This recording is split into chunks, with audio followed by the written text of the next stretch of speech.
दोस्तों अगर आप गूगल पे यूज करते हैं ना, और इसमें देखिए क्या होता है, आप जो पैसे भेजते हैं किसी को उसकी लिमिट कम है।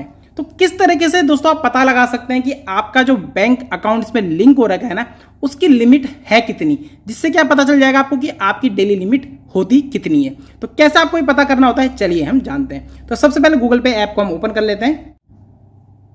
तो गूगल पे ऐप हमारी यहाँ पर ओपन हो चुकी है। अब हमें देखिए अपनी प्रोफाइल पिक में क्लिक करना है यहाँ पर, और सबसे नीचे आ जाना है गेट हेल्प में। ठीक है, हमें चेक करना है कि हमारे बैंक अकाउंट की लिमिट है कितनी, क्योंकि कभी कभी क्या होता है किसी बैंक अकाउंट की लिमिट 1 लाख रुपए होती है। हो सकता है आपकी बैंक अकाउंट लिमिट कम हो और आप परेशान हो रहे हो कि दूसरे तो 1 लाख रुपए ट्रांसफर कर पा रहे हैं, लेकिन हम यहाँ पर 1 लाख रुपए ट्रांसफर नहीं कर पा रहे। तो इसको किस तरीके से बढ़ाएं, आपके दिमाग में भी क्वेश्चन आता होगा। तो आपको यहाँ पर चेक कर लेना है, पता आपको सब कुछ चल जाएगा। तो व्यू ऑल पे आप क्लिक कर दीजिए टॉप क्वेश्चन में, और सेंड एंड रिसीव मनी पे आपको चले जाना है।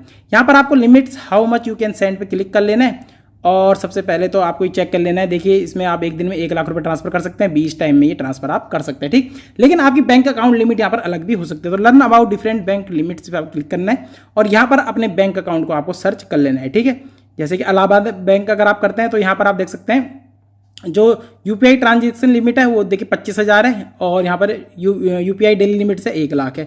तो यहाँ पर आप देख सकते हैं अलग अलग लिमिट्स आपको दिखाई दे रही होगी हर बैंक अकाउंट की। तो यहाँ पर आपको सर्च कर लेना है अपने बैंक अकाउंट को, जो भी आप बैंक अकाउंट यहाँ पर क्या करते हैं यूज़ करते हैं। जैसे सिटी यूनियन बैंक है, इसमें 1 लाख रुपए की लिमिट है। यहाँ पर 1 लाख रुपए आप दिन भर में क्या कर सकते हैं, किसी को भेज सकते हैं 20 बारी में। तो इस तरीके से आपको करना है, चेक कर लेना है। हो सकता है आपका बैंक अकाउंट ऐसा हो जिसकी लिमिट कम हो, 25,000 लिमिट हो या 20,000 लिमिट हो। तो यहाँ पर आपको परेशानी जो हो रही है ना कि आप ज़्यादा रुपये नहीं भेज पा रहे हैं, तो हो सकता है इसी वजह से आप नहीं भेज पा रहे हो। नहीं तो इसकी लिमिट होती है बैंक अकाउंट से ही क्या होती है, यहाँ पर आपके जो यूपीआई ऐप जो आप यूज़ कर रहे हैं ना उसमें क्या होता है, लागू होती है। तो इस तरीके से दोस्तों अगर आप भी परेशानी से जूझ रहे हैं कि हम क्या कर सकते हैं, ज़्यादा रुपये नहीं भेज पा रहे हैं किसी को, तो यहाँ पर आप लिमिट एक बार पता कर लीजिए। और अगर आप देखिए 2 से ज़्यादा बैंक यूज़ करते हैं तो आप उस बैंक को अकाउंट को यहाँ पर लिंक करा दीजिए जिसकी ज़्यादा लिमिट है यहाँ पर। तो इस तरीके से आपकी प्रॉब्लम क्या हो जाएगी, सॉल्व हो जाएगी। तो आई होप दोस्तों आपको पता चल गया होगा किस तरीके से आपको अपने बैंक अकाउंट की लिमिट यहाँ पर देखनी है गूगल पे में ट्रांसफर करने के लिए।